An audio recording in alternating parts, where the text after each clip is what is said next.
Respecto a los SSD, vamos a ir para acá, ¿vale? Memorias de estado sólido, ¿no? Solid State Disk, ¿vale? Disco de estado sólido.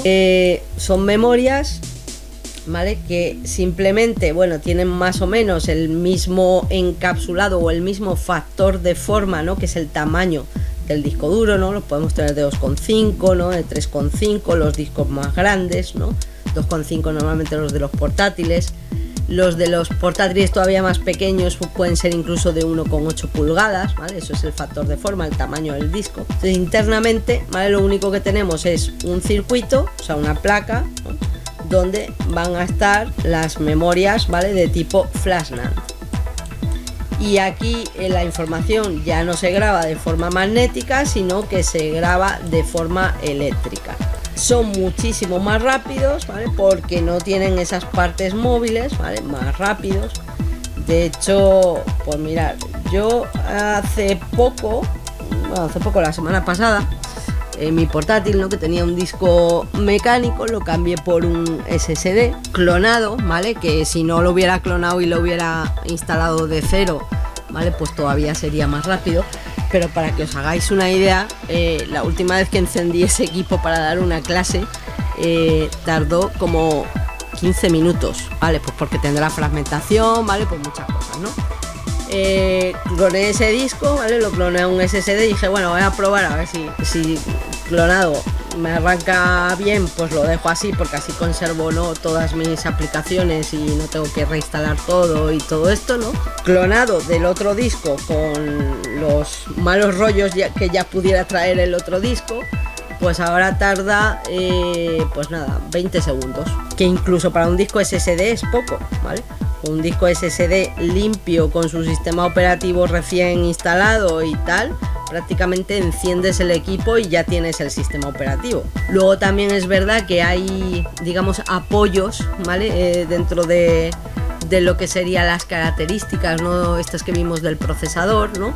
Que hacen que todavía eso se pueda dar más rápido, ¿no? El proceso de arranque, ¿no? Pues hay una serie de tecnologías tipo fast boot, ¿vale? O cosas así, ¿vale? Pues que hacen que el arranque todavía sea más rápido, ¿vale? Entonces prácticamente es eso, enciendes el equipo y ya tienes a la vista el sistema operativo. Con lo cual, bueno, en las mismas condiciones de recién instalado y tal, pues un mecánico a lo mejor un minutillo sí que tarda en arrancar, ¿vale? Entonces sí se nota bastante la rapidez. Estos discos no tienen estos problemas de suciedad, grasa, polvo, humedad, cambios de temperatura. Hombre, si son muy extremos, pues a lo mejor, ¿vale? Si se caen, pues hombre, se puede romper la carcasa, tal, ¿vale? Pero no es algo que internamente normalmente se vean afectados. Sí pueden tener un problema, ¿vale? Pues que sea con el tema de picos de tensión, ¿no? O cosas de estas que puedan dañar las memorias, ¿no? Pues básicamente casi todos son ventajas, ¿vale? Pero también tiene sus desventajas, ¿no? Cuando la información de esas memorias, cuando esas memorias se dañan, ¿vale? En sí, no es que sea imposible recuperar la información, ¿vale? Pero es bastante más complicado y a veces incluso irrecuperable la información que está en esas memorias, ¿vale? En los discos duros mecánicos suele ser más fácil recuperar la información. Por otro lado, el coste de meter memorias aquí en un espacio reducido, ¿vale? Para que yo tenga más almacenamiento, tengo que fabricar memorias con una tecnología de fabricación, ¿no? O esto que hablábamos de litografía, ¿vale? Como lo queráis llamar, pero bueno, tecnología de fabricación más pequeñita y que tengan la capacidad, ¿no? De almacenar más información, ¿vale? Es decir, que yo en un chip de estos pueda meter más transistores y más puertas lógicas y más rollos de los que llevan internamente, pero en un espacio más pequeñito, ¿vale? Y que tenga más capacidad.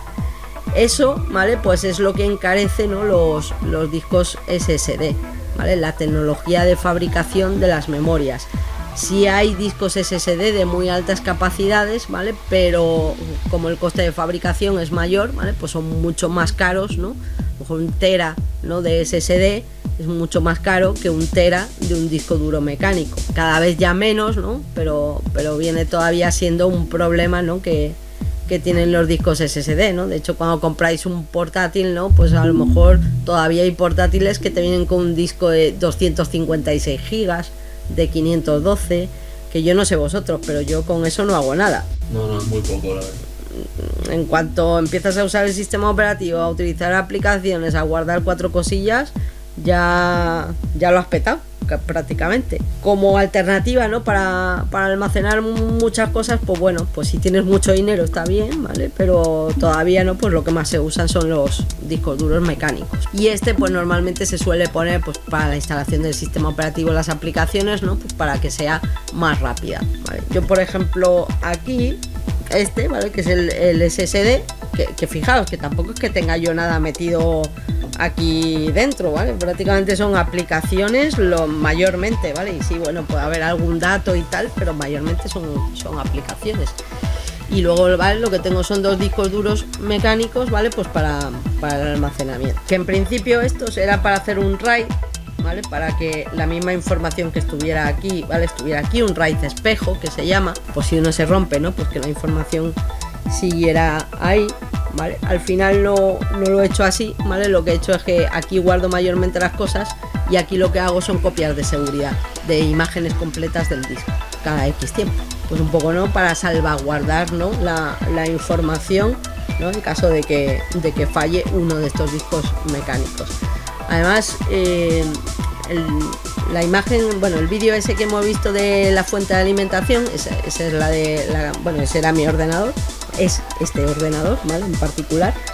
Y esa fuente de alimentación es muy grande, ¿vale? Y incluso aunque tengas una caja grande, ocupa un montonazo, ¿vale? Y para mí tiene una cosa, la caja que compré, que no me gusta, pero no me gusta no es por culpa de la caja, sino es por culpa de que la fuente de alimentación ocupa mucho y el cablerío que lleva ocupa mucho.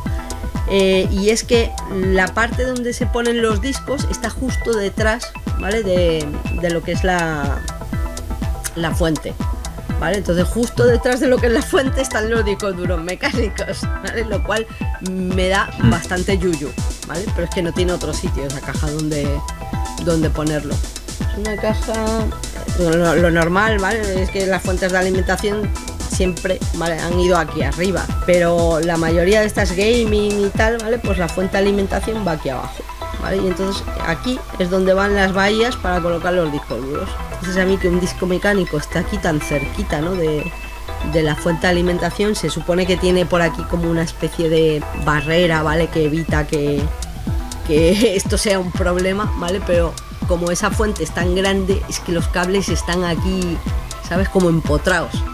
Entonces me da un poquito de mal rollo, ¿vale? Y por eso, ¿vale? Decidí hacer el RAID, las copias de seguridad. Esa copia de seguridad de vez en cuando me la llevo a un disco externo y tal, por si acaso. Entonces tenemos estos discos que básicamente tienen una interfaz, ¿vale? de conexión a la placa base, que también es SATA, ¿vale? Estos ya no son ni de ni moles ni no tienen nada de eso, ¿vale? Directamente son SATA, ¿vale? Pero también tenemos discos, ¿vale? Que son de tipo NVMe, ¿no? Que son esos que os dije ayer, ¿no? Que van conectados directamente a la placa base y que tienen, ¿no? como el ancho, ¿no? O el factor de forma muy parecido al de una memoria RAM, ¿vale? Con un disipador. Y tienen ahí pues igual sus memorias y tal, ¿no? De hecho, el disco de SSD es de tipo NVMe, no es de estos, que son también más rápidos, ¿no? La interfaz de conexión, ¿vale? Transmite los datos más rápido. En este vídeo vamos a ver las partes de un disco duro mecánico, al cual también le podemos denominar disco rígido, HDD o disco mecánico por sus partes mecánicas. Un disco duro mecánico es un dispositivo de almacenamiento de datos no volátil que emplea un sistema de grabación magnética para almacenar datos digitales. Se compone de uno o más platos o discos rígidos, que son de alguna aleación de aluminio, unidos por un mismo eje que gira a gran velocidad dentro de una caja metálica sellada y hermética. ¿Con qué fin? Pues con el fin de que no entre ninguna partícula y se pose sobre el disco duro, lo cual podría dañarlo. Sobre cada plato y en cada una de sus caras se sitúa un cabezal de lectura y escritura que flota sobre una delgada lámina de aire generada por la rotación de las altas revoluciones por minuto de los discos. Dentro de las piezas que tiene podemos encontrar el actuador, que es un motor que mueve la estructura. Fíjate, eso, que ahora lo he parado justo ahí en mal momento, ¿vale? Pero eso que estáis viendo ahí, ¿vale? Son los cabezales, los de lectura y escritura.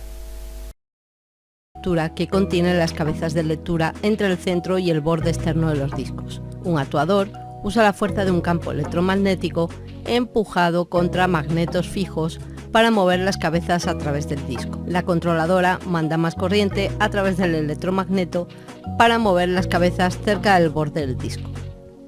En los platos es donde se guarda la información. Están dispuestos en forma horizontal y cada plato tiene dos caras o superficies magnetizadas, una superior y otra inferior. Normalmente están construidos en alguna aleación de aluminio, metal o cristal. Para almacenar la información en ellos, disponen de celdas en donde es posible magnetizarlas de forma positiva o negativa, es decir, con ceros o con unos, lo que viene siendo información binaria o digital. El cabezal es el elemento que hace la función de lectura o escritura. Habrá uno de estos por cada cara o superficie del plato, por lo que si tenemos dos platos tendremos 4 cabezas lectoras. Estas cabezas no hacen contacto directo con los platos, como ya hemos dicho. Si esto sucediera, el disco quedaría rayado y se corromperían los datos. Por eso es muy importante que si sospechas que tu disco duro está estropeado a nivel físico, no te aventures a abrirlo a la ligera. Existen sitios especiales con cámaras limpias donde reparan de forma segura los discos y recuperan tu información. Cuando los platos giran, se crea una fina... Ahí tenéis mi huella digital ya, ¿eh? Una película de aire que impide el contacto entre ellos. La distancia de separación aproximada es de unos 3 nanómetros, o como digo yo, un pelo de rubia, que es muy fino, pero incluso menos. El brazo mecánico es el elemento encargado de sujetar las cabezas lectoras. Permite el acceso a la información de los platos desplazando las cabezas lectoras de forma lineal desde el interior al exterior de los platos. El desplazamiento de estos es muy rápido, aunque debido a ser elementos mecánicos tienen bastantes limitaciones en cuanto a velocidad de lectura. Tendremos unos motores. 2 en concreto. Los motores se alimentan con 12 voltios. Y por cierto que no lo he dicho, los 5 voltios, el cable rojo, alimenta la circuitería. Entonces, en cuanto a los motores, tendremos uno para hacer girar los platos, normalmente a una velocidad de entre 5000 y 7200 revoluciones por minuto, o incluso 10.000 y 15.000, y también tendremos otro para el movimiento de los brazos mecánicos. Lógicamente, a mayor revoluciones por minuto, mayor será la velocidad de lectura y escritura. Además, tenemos un circuito electrónico que se encarga de gestionar las funciones de posicionamiento del cabezal, la lectura y escritura de este, comunicar el disco duro con el resto de componentes del ordenador, traduciendo las posiciones de las celdas de los platos a direcciones comprensibles para la memoria RAM y para la CPU. Tendremos una memoria caché que estará integrada en el circuito electrónico, que hace las veces de puente de intercambio de información desde los platos físicos hasta la memoria, a especie de un buffer. Bueno, en verdad es un buffer dinámico que aligera el acceso a la información física. Y por último tendremos los puertos de conexiones, que se encuentran en la parte visible trasera del disco y fuera del encapsulado. Normalmente estarán formados por el conector del bus hacia la placa base, el conector de 12 voltios de alimentación o Molex y 5 voltios que también está en el mismo cable, y en el caso de los IDE con las ranuras de jumpers para la selección de maestro, esclavo, selección de cable o disco mayor de 32 GB en discos muy antiguos. Esto era para sistemas operativos que no eran capaces de gestionar discos mayores de 32 GB, con lo cual poniendo un jumper ahí podíamos limitar su capacidad. Dentro de las tecnologías de conexión a través de las cuales podemos transferir datos, tendríamos conectores IDE, también conocidos como ATA o PATA de Parallel. ATA, llamándose así porque transfieren los datos en paralelo, que permiten conectar 2 o más dispositivos mediante un bus paralelo que está formado, el cable, por 40 u 80 hilos. 40 si no tiene toma tierra, 80 si tienen toma tierra. es decir, serían 40 cables de datos, 40 tomas de tierra. Esta tecnología permite DMA o acceso directo a memoria, ya que permite la conexión directa entre la memoria RAM y el disco duro. Para conectar dos dispositivos a un mismo bus o a un mismo cable, tendríamos que configurarlos como maestro o esclavo. De esta forma, la controladora sabrá a quién debe enviar datos o leer sus datos y que no exista cruzamiento de información. Esta configuración se hace mediante jumpers. El maestro tendrá la prioridad para enviar los datos. La velocidad máxima de transferencia a un disco IDE es de 166 MB por segundo,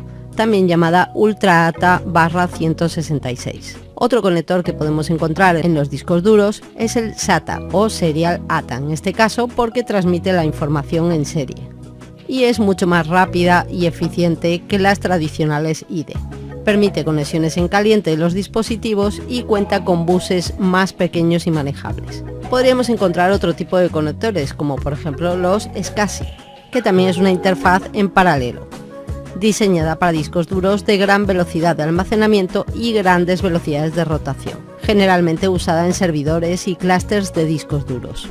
Un controlador SCSI permite trabajar simultáneamente con 7 discos en una conexión tipo Margarita, de hasta 16 dispositivos. Otro conector que podríamos encontrar sería el SAS, que es una evolución de la interfaz SCSI y también tiene cierto parecido con SATA, permitiendo conectar varios dispositivos en un mismo bus, y además es capaz de proporcionar una tasa de transferencia constante para cada uno de ellos. Es posible conectar más de 16 dispositivos y cuenta con una interfaz de conexión SATA. Una controladora SAS puede comunicarse con un disco SATA, pero una controladora SATA no puede comunicarse con un disco SAS. Creo que no lo decía aquí en el vídeo, ¿vale? Pero esos discos, ¿vale?, que acabáis de ver ahora, ¿vale?, y muchos discos duros, tanto mecánicos como SSD, ¿vale?, pueden tener una característica que es la extracción en caliente, ¿vale? Es decir, que pueda estar el equipo funcionando y nosotros podamos quitar el disco, ¿vale?, sin necesidad de apagar el equipo, ¿vale? Sobre todo en el tema de los servidores, donde no nos interesa, ¿no?, o no debemos apagar el equipo, ¿vale?, porque tienen que estar constantemente en funcionamiento.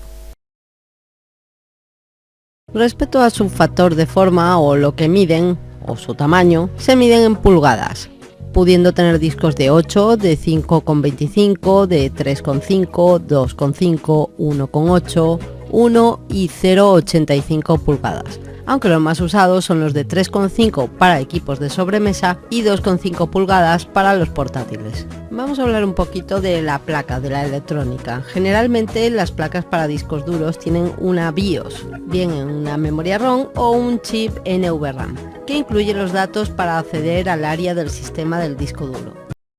Vale, aquí la he llamado BIOS, ¿vale? Pero realmente BIOS, solamente llamamos BIOS a la propia BIOS de la placa base. A todo lo que sea como la BIOS, pero de cualquier otro dispositivo, ¿sabéis cómo se llama? No, ya no. No. El firmware, ¿no? Lo escribo aquí un momento. Vale, así. Que esto se actualiza, ¿no?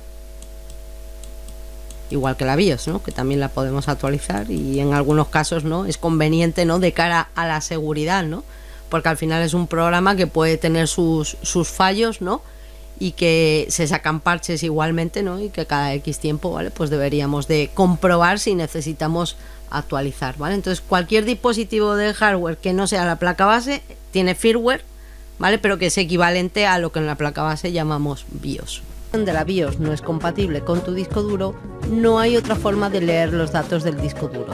Así que a la hora de cambiar la PCB o la placa, tiene que ser la original, que contenga la misma BIOS. Por lo general, si tuviéramos que cambiar alguna de estas piezas, los componentes no van a ser nuevos, así que tendremos que encontrarlos por ahí de segunda mano. Generalmente, por ejemplo, en AliExpress los venden. Y si como yo tienes síndrome de Diógenes de la electrónica, pues entonces tendrás por ahí muchos cacharros y alguno puede ser que cuele. En caso de que tengas que cambiar la placa PCB y tengas que comprarla, es responsabilidad del comprador saber si la placa es adecuada para su modelo de disco duro. Generalmente en la placa vamos a encontrar serigrafiado un número de serie para saber exactamente cuál es. Ojo, puede venir una pegatina, ese no es el número de serie, sino el que viene serigrafiado en la propia placa. Y debemos especificar el rep. De lo contrario no sabremos si la placa es compatible o no con cualquier otra que compremos, si no coincide. En la placa nos vamos a encontrar una serie de chips, ya hemos dicho, por un lado la memoria, por otro lado el controlador, la BIOS y el controlador de los motores. Y por aquí tendremos una serie de componentes que están relacionados con la alimentación. Hasta aquí hemos hablado de la estructura física de los discos duros, pero los discos duros también tienen una división lógica para su estructura de datos en cada plato. Tendremos una serie de pistas, cada una de las caras del disco está dividida en anillos concéntricos desde el interior hasta el exterior de la cara. Cada una de las caras del disco está dividida en anillos concéntricos desde el interior hasta el exterior de cada cara. La pista 0 representa el borde externo del disco duro. Tendremos cilindros, que son el conjunto de varias pistas. Un cilindro lo forman todas las circunferencias que están alineadas en forma vertical de cada uno de los platos y caras. Formarían un cilindro imaginario. Después tendremos los sectores. Las pistas a su vez están divididas en trozos llamados sectores. En estos tramos es donde se almacenan los bloques de datos. El tamaño de los sectores no es fijo, aunque lo normal es encontrarlo de unos 512 bytes. Antiguamente el tamaño de los sectores por cada pista era fijo, lo que hacía que las pistas exteriores con mayor diámetro quedaran desaprovechadas al tener huecos vacíos. Esto cambió con la tecnología ZBR o grabación de bits por zonas, que permite utilizar el espacio de forma más eficiente, al variar la cantidad de sectores en función del tamaño de la pista. Pistas de mayor radio tendrán más sectores. Y por último tenemos los clúster, o también llamados unidades de asignación, que son agrupaciones de sectores. Cada archivo ocupará un determinado número de clúster y ningún otro archivo podrá estar almacenado en un determinado clúster. Por ejemplo, si tenemos un clúster de 4096 bytes y un archivo de 2700, este ocupará un solo clúster y además sobrará espacio en él, pero no se podrá almacenar ningún archivo más en él. Cuando formateamos un disco duro, podemos asignar un determinado tamaño de clúster a este. Entre más pequeño sea el tamaño de clúster, mejor será asignado el espacio en él, especialmente para archivos pequeños, aunque por el contrario, más difícil será el acceso a los datos para la cabeza lectora. Todo esto que acabo de mencionar tiene mucho que ver con la fragmentación de los datos en los discos duros, en particular y exclusivamente en los mecánicos, ya que la fragmentación de la información no se produce en los discos SSD. Bueno, y hasta aquí puedo leer, perdonad que me he enrollado un poquito. La asignación esa del clúster, normalmente el sistema operativo cuando se instala Windows, si no le dices nada, es de 512 kilobytes. ¿Vale? Creo recordar que si no es la más pequeña hay una más, ¿vale? Pero normalmente es esa por defecto. Vale, y ya para terminar y luego nos vamos al descansito, ¿vale? ¿Vale? Sería un disco de tipo SSD. Todas estas cosas, ¿vale? La estructura lógica de un disco, la estructura física, bueno, a nivel de reparación, ¿vale? Pues nosotros a lo mejor no vamos a hacer mucho, ¿no? Porque no somos técnicos de reparación, ¿no? Pero bueno, no está de más, ¿no? El conocer estas cosas. Yo creo que cuanto más conocimiento tienes, más conexiones haces en tu mente, ¿no? Y mejor resuelves también, ¿no? Los problemas que te puedan surgir, ¿no? En torno a la seguridad o a lo que puede estar pasando, ¿vale? A cualquier tipo de seguridad física, lógica, ¿vale? La que sea. Vale, y luego aquí, ¿vale? No hablo de esto, pero claro, luego esto al final, todos estos sectores, la información que se guarda son ceros, unos, ¿vale? Los sectores están delimitados. Y esa parte, ¿vale? Esa parte más de la estructura lógica y en cuanto a cómo se guarda la información en binario, sí es importante de cara al análisis forense, ¿vale? Pues esto es un disco SSD, ¿vale? De tipo de conexión NVMe.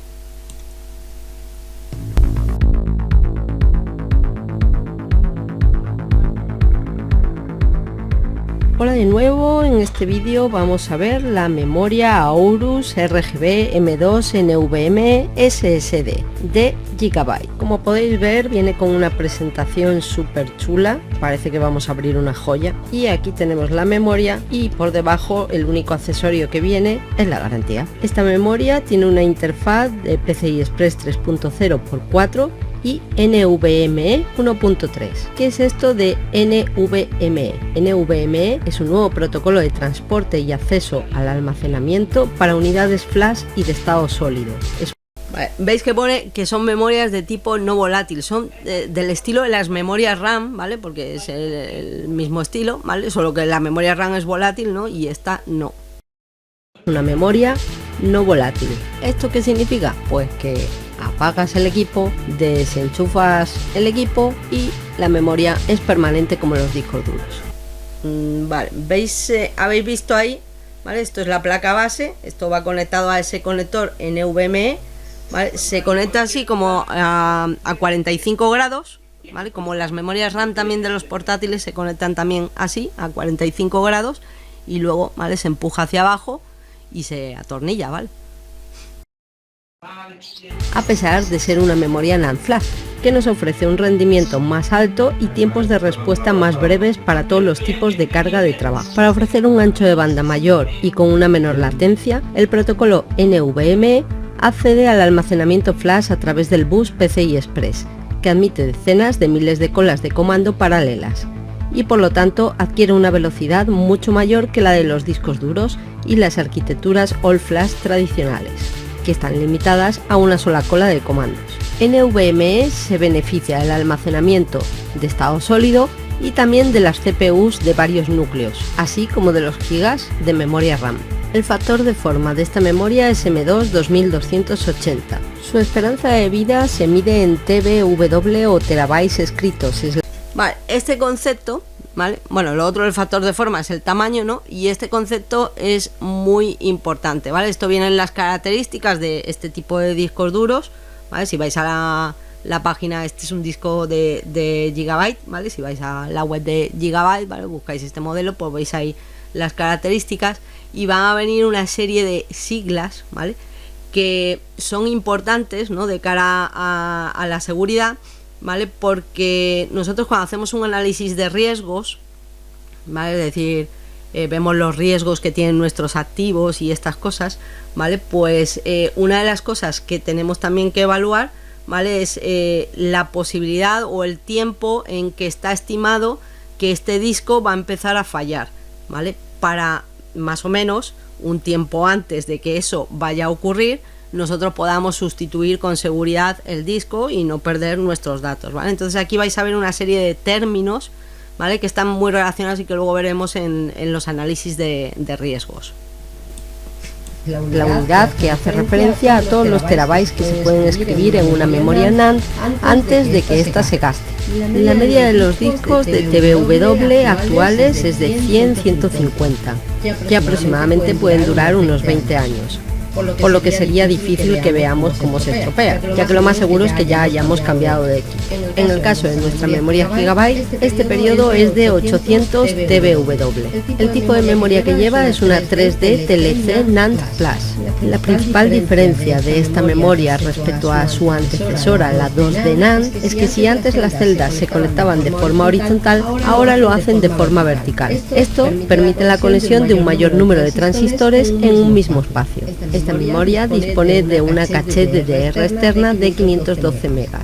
Su velocidad de lectura secuencial es mayor a 3480 megabytes por segundo y la velocidad secuencial de escritura está cercana a los 2000 megabytes por segundo.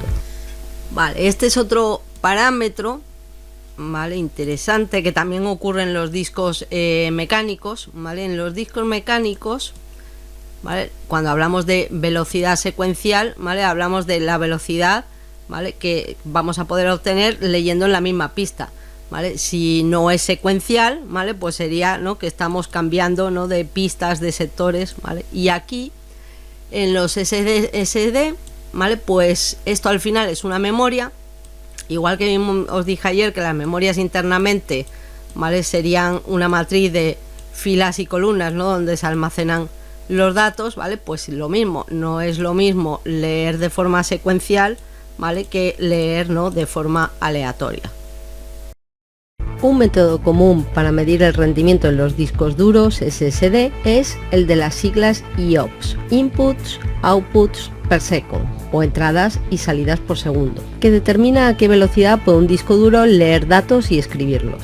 Normalmente este término se usa para medir diferentes situaciones de rendimiento, como por ejemplo la lectura aleatoria, Random Read IOPS, escritura aleatoria, Random Write IOPS o IOPS, lectura secuencial, Sequential Read IOPS y escritura secuencial, Sequential Write IOPS.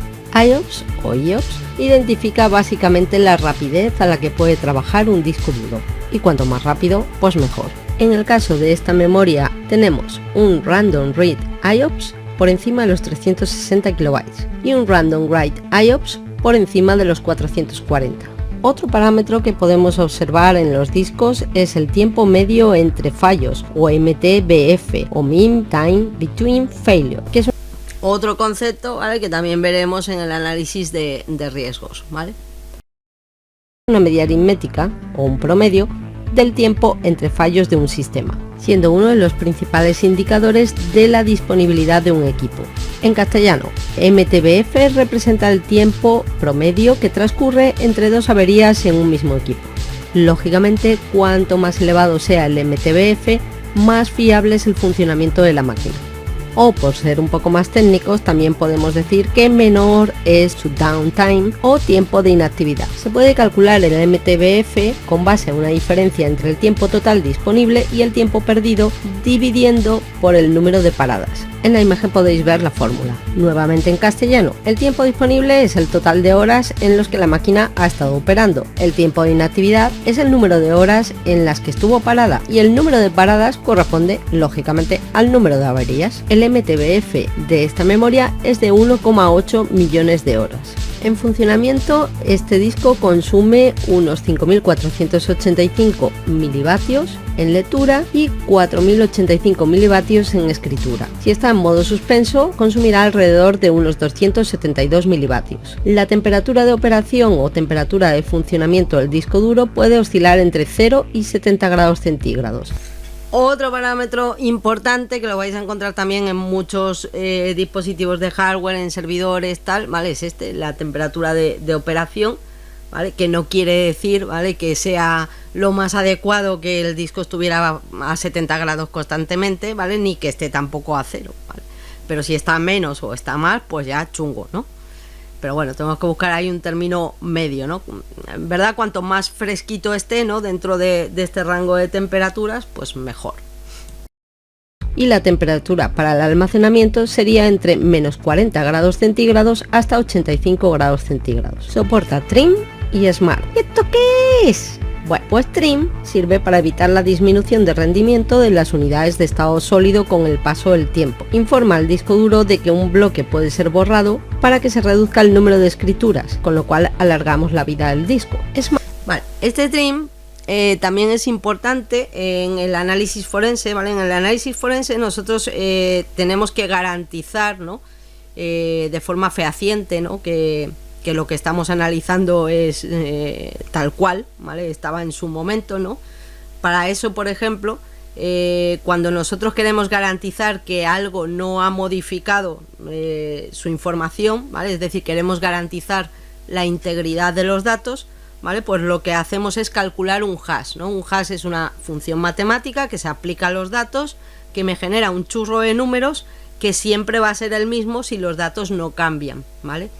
Entonces, esto del Trim aquí es importante porque cuando se hace un análisis forense de un disco SSD, si el Trim está activado, ¿vale?, puede cambiar, ¿vale?, la información del disco. En cuanto cambia la información del disco y yo vuelvo a calcular ese hash, el hash ya es diferente porque se ha modificado esa información y entonces ya no sería una prueba válida ante un juez, ¿vale? Así que esto es importante tenerlo en cuenta. SMART son las siglas de Self Monitoring, Analysis and Reporting Technology, que básicamente es una tecnología capaz de detectar fallos en el disco duro incluso antes de que se produzcan. Esta tecnología tiene que ser también compatible con la BIOS del equipo y estar activada. Enseguida de que se detecte un posible fallo, en el post de la BIOS nos aparecerá un mensaje informándonos del error y diciéndonos que, please, guarda tus datos antes de que sea demasiado tarde. Esta información es de mucho valor, ya que un disco que nos esté dando errores de SMART seguramente va a acabar fallando y por tanto perderemos los datos. Copias de seguridad. ¿Cuándo es la última que has hecho? Algunos de los parámetros que vigila SMART son los sectores reasignados, la temperatura del disco, la velocidad de lectura de los datos, la altura de vuelo del cabezal en el caso de los discos magnéticos, los códigos de corrección de errores y el contador de errores, por ejemplo, entre otras muchas más. Esta memoria también soporta cifrado de 256 bits con AES e incorpora la tecnología RGB Fusion para añadir más luces de colores a nuestro equipo, con 5 efectos de iluminación, que incluyen estático, pulsado, flash, doble flash y color cíclico, lógicamente para placas que soporten la tecnología RGB. Disponemos de una aplicación que se llama SSD Toolbox, que nos da información acerca del modelo, del nombre, versión del firmware, condiciones de salud del disco, optimización, detecta los sensores de temperatura y muchas más cosas. En definitiva, podemos monitorear el estado del disco. Y hasta aquí, esto es todo lo que os puedo contar sobre la memoria Aorus RGB M2 NVMe SSD de 512 GB.